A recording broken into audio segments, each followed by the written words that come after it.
শুনছেন তুমিহীন জীবন আমার গতিহীন পর্ব ২, লেখনীতে ফারজানা ইয়াসমিন মহুয়া আর কণ্ঠে আমি ছোঁয়া। এই বাচ্চা পিচ্চি মেয়েকে আমি আমার বউ মানি না, মানছি না, ভবিষ্যতেও কখনো মানব না। Clear and final. কিরে কি ভাবস? এক ধ্যানে পুরাতন কিছু স্মৃতি ভাবছিল ফারজানা। ভাবতে ভাবতে একটু মুচকি হেসেছিল তার পুরাতন অন্ধকার অতীত। কিন্তু হঠাৎ পরিচিত এক কণ্ঠ পেয়ে পাশ ফিরে তাকালো সে। পাশে নিজের বেস্ট ফ্রেন্ডকে আবিষ্কার করে খুশি হলো। খুব খুশি হলো না, কারণ সে তার অতীতে মগ্ন ছিল, কিন্তু এখন একদম চুপ হয়ে বসে আছে। মেয়েটি এমন ছিল না, হাসি খুশি চঞ্চল মেয়েটা চুপ হয়ে গেছে। ফারজানার সুখ আনন্দ সব ছেয়ে আছে এক অজানা অন্ধকারে, যেখান থেকে বের হয়ে আসা তার পক্ষে খুব কঠিন। কিন্তু অনেকের মনে হয় পানির মতো সহজ, চাইলেই বের হওয়া যায়। কিন্তু না, এত সহজ নয়।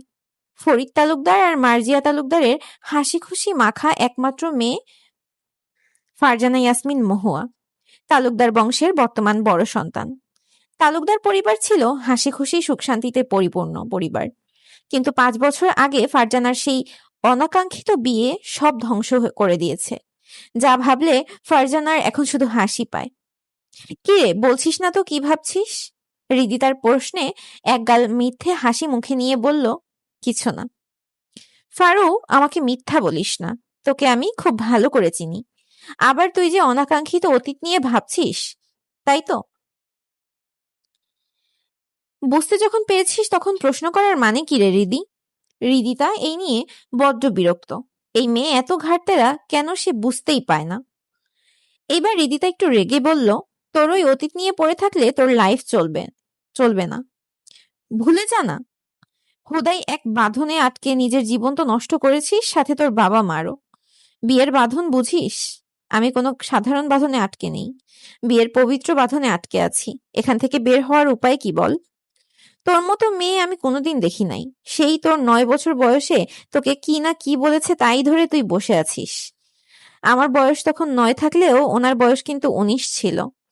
উনি নিশ্চয়ই আমাকে ভুল বোঝাবে না। তুই তখন বাচ্চা ছিলি রে বোন, তখন তোকে কি বোঝাতে কি বুঝেছিস কে জানে। থাক, আর কথা বাড়াবো না, তুই তো আর বুঝবি না। তা কার সাথে এসেছিস? ছোট চাচ্চুর সাথে? ও, ফাহমিন চাচ্চু। হুম, তুই কার সাথে এসেছিস? আমি আর কার সাথে আসবো, নিজেই এসেছি। আমার চাচা কেমন জানিসই তো। হুম, তোর তো বাবা মা নেই, আর আমার দেখ থেকেও নেই। ফারু, তুই আঙ্কেল আন্টির থেকে দূরে সরে ভালো নেই, তাহলে যাচ্ছিস না কেন? দেখ হৃদি, বাড়ি আমি নিজে থেকে ছাড়ি নাই, বাবা বলেছে ছেড়ে দিতে। বাবা না বললে আমি কখনোই ওই বাড়িতে যাব না। ফারজানার জন্য হৃদিতার খুব খারাপ লাগে। ফারজানা ঠিকই বলেছে, ওর বাবা মা থেকেও নেই। একটা মানুষের কাছে নিজের সন্তানের থেকে নিজের ইগো এত বড় হয় কিভাবে, ভেবে পায় না হৃদিতা। ফারজানাকে হৃদিতা ছোট থেকেই চেনে, একই এলাকায় থাকে। ফারজানা ওই এলাকায় না থাকলেও হৃদিতার সাথে যোগাযোগ ছিল।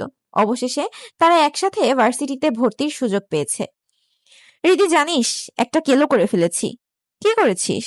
ভ্রুকুচকে প্রশ্ন করলো হৃদিতা। আজকে ভার্সিটিতে একটা স্যারের সাথে ধাক্কা খেয়েছি।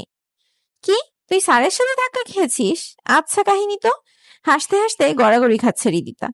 হৃদিতার এমন বিহেভ দেখে খুব বিরক্ত হলো ফারজানা। একটু বিরক্ত নিয়ে ফারজানা হৃদিতাকে বলল, হাসি থামা। জানিস এই ভার্সিটির ওনার কে? কে কে? আমার দাদা শ্বশুর। যদি বিচার দেয় কি করব? এই সামান্য বিষয় নিয়ে বিচার দিবে নাকি? আজব, কিছু হবে না, নো টেনশন। আচ্ছা, তুই কোথায় থেকে পড়াশোনা করবি? জানি না, চাচ্চু জানে। চাচ্চু কই? জানি না। অনেকক্ষণ নিজেদের মধ্যে কথা বলল ফারজানা আর হৃদিতা। এখন খুব বিরক্ত লাগছে ওদের, অনেকক্ষণ হলো বসে আছে, তবুও ফামিন তালুকদারের আসার নাম নেই। কি রে বোন, তোর চাচ্চু এখনো আসে না কেন? তুই নিজেও বসে আছিস, আমাকেও বসিয়ে রেখেছিস। এই, তোকে বসে থাকতে বলেছে কে? ওই যে চাচ্চু আসছে, দেখ। হৃদিতা বলার সাথে সাথে পেছনে তাকালো ফারজানা। তার চাচুকে সে দেখেছে, কিন্তু সাথের ছেলেটাকে দেখে ভয়ে আটকে উঠল। মনে মনে বিড়বিড় করলো ফারজানা, এই রে, কেলো করেছে। একে আবার কই থেকে আনলো চাচ্চু? এই ফারু, কি বিড়বিড় করছিস? কিছু না। ফামিন তালুকদার আর ফিহান ফারজানার কাছে আসতেই কোনো কিছু না ভেবে ফিহানকে দেখে ফারজানা সালাম দিল, আসসালামু আলাইকুম স্যার। ফামিন তালুকদার হেসে দিলেন। তিনি হেসে হেসে বললেন, তুই ওকে চিনতে পারিসনি? না চাচ্ছ, ফিহানের সালামের উত্তরটা তাড়াতাড়ি নাও, নয়তো তোমাকে চিনতে পারলে কিন্তু সিনিয়র মানবে না। ফিহান ফারজানার দিকে তাকিয়ে বলল, ওয়ালাইকুম আসসালাম। আমাকে না চিনে তোমার ভালোই হয়েছে, নয়তো আমার যে কি হতো। ফিহানের কথার আগামাথা কিছুই বুঝলো না ফারজানা। সে তার চাচুর দিকে তাকিয়ে বলল, চাচু উনি কে? আমাকে কি করে চিনলেন? তুই ওকে চিনিস নাই? ফামিন তালুকদার এর কথায় ফারজানা নাকচ করে বলল, না চিনতে পারছি না। ও ফিহান, তৌসিফ আঙ্কেলের নাতি। কি? ফারজানার মাথায় আকাশ ভেঙে পড়ল। ফিহানের ফ্যামিলির সাথে কথা হয় না গোটা 5 বছর, তাই ফিহানকে চিনতে একটু অসুবিধা হয়েছে। ফিহানের অনেক পরিবর্তন হয়েছে। ফারজানার মনে পড়ে শেষবার যখন ফিহানকে দেখেছিল তখন ফিহানের বয়স ছিল 19 কি 20। তো মনে হয় 24-25 বছরের দামড়া যুবক লাগছে। তার মধ্যে আবার ভার্সিটির প্রফেসর, চোখে মুখে লেগে আছে গম্ভীর ভাব। কি হলো ফারজানা, চিনতে পেরেছো? জি। ফিহানের কথায় ছোট করে উত্তর দিল ফারজানা। ফামিন তালুকদারের একটা কল এসেছে, সেজন্য একটু দূরে গিয়ে কলটা রিসিভ করেছে।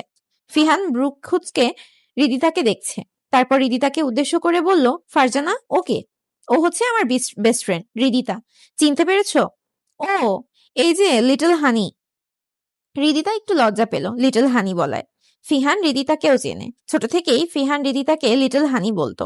তখন শুনতে ভালোই লাগতো তার, কিন্তু এখন সে বড় হয়ে গেছে, তাই একটু সংকোচ তো লাগবেই। হৃদিতা প্রথমে ফিহানকে চিনতে না পারলেও এখন চিনতে পেরেছে। ফিহানের ফ্যামিলির সাথে ফারজানার কেমন সম্পর্ক সেটাও হৃদিতা ভালো করে জানে। ফিহান হৃদিতাকে বলল, লিটল হানি আমাকে চিনতে পেরেছো? জি। কেমন আছেন আপনি? তুমি যখন আমাকে জিজ্ঞাসা করেছো তখন কি খারাপ থাকতে পারি? তুমি কেমন আছো? জি ভালো আছি। এই গরু, তোমার সাথে আমার কথা আছে, এইদিকে চলো। ফিহান ফারজানার দিকে চোখ বড় বড় করে তাকিয়ে আছে। ফারজানা তাকে গরু বলল। তার এখন কি রিয়াকশন দেওয়া উচিত? আর হৃদিতা তো হেসেই যাচ্ছে। ফিহান একটু মুখ গোমরা করে বলল, তুমি আমাকে গরু বললে কেন? একটু সুন্দর করে বলা যেত না? মাননীয় চৌধুরী বাড়ির একমাত্র গরু, আপনার সাথে আমার খুব জরুরি কথা আছে, দয়া করে যদি সাইডে আসতেন। হৃদিতা তো ফিক করে হেসে দিল। ফিহানের মুখটা আরো গোমরা হয়ে গেল। ফারজানা, একটা মেয়ের সামনে এভাবে অপমান করছো তুমি আমাকে। ফারজানা বিরক্ত হচ্ছে এর কথায়। এইবার রেগে বলল, এই শালা, তুই কি যাবি? চল আমার সাথে, নয়তো একদম চালান করে দিব। কি রে হৃদিতা, ফারজানা কই? ফিহান ভাইয়ার সাথে গেছে। ও। ফামিন তালুকদারের ফোনের কথা শেষ করে চলে এসেছেন, কিন্তু ফারজানা আর ফিহান কোথায় গেল কে জানে। একটু পর দেখলো ফারজানা আর ফিহান আসছে। ফামিন তালুকদারের দেরি হয়ে যাচ্ছিল, তাই তাড়াতাড়ি করে ফিহানকে বিদায় দিয়ে চলে গেল সেখান থেকে। ফিহানও চলে গেল। ফামিন তালুকদারের ফারজানাকে লক্ষ্য না করলেও হৃদিতা করেছে। মেয়েটা মনে হয় খুব কান্না করেছে। ইস, চোখ ফুলে গেছে। আচ্ছা, ফিহান ভাইকে কি বলতে গেছিল ফারু? আর ফিহান ভাই বা কি বলেছে যে ফারু এত কান্না করেছে? মনের ভেতর অনেক প্রশ্নের হানা দিচ্ছে হৃদিতার, কিন্তু যেই প্রশ্নগুলো ওখানেই বালি চাপা দিয়ে ফারজানাদের সাথে যাচ্ছে। একসাথে দুপুরের খাবার খেতে বসেছে ফারজানা, তার চাচা চাচি আর চাচাতো ভাই বোনদের সাথে। ফামিন তালুকদারের বড় বউ রাজিয়া তালুকদার, তার 2 মেয়ে ফাহিয়া আর রাবিয়া, এক ছেলে রিয়াজ তালুকদার, এই কয়েকজন নিয়ে তাদের ছোট্ট পরিবার। ফারজানার চাচা চাচির বড় সন্তান ফাহিয়া হলেও ফারজানাকে তারা বড় সন্তান মনে করে।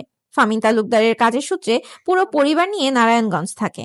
16 বছর যাবৎ তারা এখানেই থাকে। ফারজানাও গত 5 বছর যাবৎ তাদের সাথে থাকা শুরু করেছে। বাবার উপর অভিমান করে কখনো বাড়ি ফিরে যেতে চায়নি। তার জেদ, যেদিন তার বাবা নিজে থেকে তাকে বাড়ি ফিরতে বলবে সেদিন ওই তালুকদার বাড়িতে পা রাখবে, নয়তো কখনো নয়। প্রত্যেক বছর ঈদে ফামিন তালুকদাররা দেশের বাড়ি গেলেও ফারজানা যায়নি, এখানে একা থেকেছে, যার জন্য তার বেশি দিন দেশের বাড়িতে থাকতে পারেনি। 1 বছর ধরে তো যাওয়াই বন্ধ করে দিয়েছে। ফারজানা সবসময় তার 2 চাচা আর চাচির কাছে আদরের। তার মেজো চাচা ফয়সাল তালুকদার আর চাচি শবনম তালুকদার প্রত্যেক মাসে ফারজানার সাথে দেখা করতে আসে। সময় না পেলেও 2 মাস অন্তর অন্তর অবশ্যই আসে। 3 ভাইয়ের কলিজা ছিল ফারজানা, এখনো হয়তো আছে। আর চাচিদের নিয়ে কি বলার, নিজের মেয়ের চেয়েও বেশি আদর করে তারা। খাওয়া দাওয়া শেষ করে সবাই নিজের রুমে রেস্ট নিচ্ছে। ফারজানা বড্ড ক্লান্ত, তার মুখের গড়ন বলে দিচ্ছে একটু ঘুমের প্রয়োজন, কিন্তু তার ঘুম আসছে না।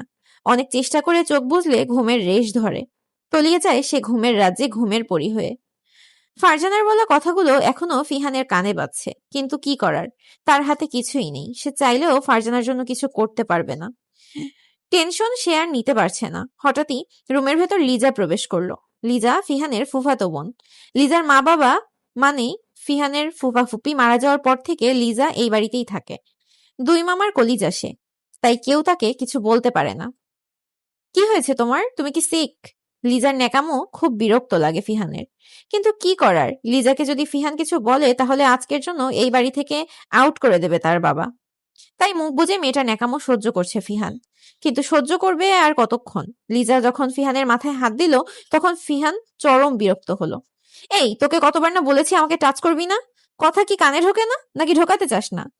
রাগ করছো কেন তুমি? আমি তোমার কেয়ার করবো না তো কে করবে? মামা আর নানা ভাই তো তোমার সাথেই আমার বিয়ে ঠিক করে রেখেছে, তাই তুমি আমার বর, সো তোমার কেয়ার তো আমাকে করতেই হবে। বাবা, চাচা, দাদু এই মেয়েকে মাথায় তুলে রেখেছে, সেটা না না হয় ভালো, কিন্তু আমার ঘাড়ে জুটাতে কে বললো কে? কি বিড়বিড় করছো ফিহান? আমাদের বিয়ে নিয়ে ভাবছো নাকি? বিয়ের পর হানিমুনে কোথায় যাব সেটা ভাবছো? বলেই লিজা একটু লজ্জা পাওয়ার মতো মুখশ্রী করলো। ফিহান আর পারছে না এই মেয়ের ন্যাকামো সহ্য করতে, তাই চুপচাপ রুম থেকে বের হয়ে গেল, কারণ এই মেয়ে কথা শোনার বান্দা না। সন্ধ্যায় ঢাকার রাস্তা অত্যন্ত ব্যস্ত, জনাকীর্ণ এবং প্রচন্ড যানজটপূর্ণ থাকে। অফিস ও স্কুল ছুটির পর মানুষ ঘরে ফেরার সময় হওয়ায় প্রধান সড়কগুলোতে তীব্র জ্যাম তৈরি হয়। রাস্তাগুলো যানবাহন ও মানুষের ভিড়ে মুখরিত থাকে, যা অনেক সময় স্থবির হয়ে পড়ে। এছাড়াও ফুটপাতে আছে অনেক মানুষের আশ্রয়স্থল, তাই সাধারণত সন্ধ্যার দিকে ঢাকার রাস্তায় খুব কোলাহল থাকে। কিন্তু আজ সন্ধ্যার রাস্তাটা বড্ড নির্জন। যেই রাস্তায় যাওয়ার চাহিদা যেন নতুন মনের খোঁজ করা, সেই নির্জন রাস্তা দিয়েই হেঁটে যাচ্ছে ফিহান, এক নতুন মনের নতুন মানুষের কাছে। কোথায় যাচ্ছে সে তা জানে না, অজানা রাস্তা দিয়েই হেঁটে যাচ্ছে। ভালোবাসার রঙে রঙিন হয়ে রাঙাতে চায় তার জীবন। ভালোবাসা হলো কোনো ব্যক্তিবস্তু বা কাজের প্রতি গভীর মানসিক টান, তীব্র আকর্ষণ, স্নেহ এবং শ্রদ্ধার এক স্বর্গীয় অনুভূতি। এটি মূলত স্বার্থহীন যত্নবিশ্বাস এবং একে অপরের প্রতি সহানুভূতি প্রকাশের একটা মানবিক ভিত্তি। এছাড়া এটি মনের গভীর থেকে আসা প্রীতি, যা পারস্পরিক সুসম্পর্ক ও মানসিক তৃপ্তি তৈরি করে।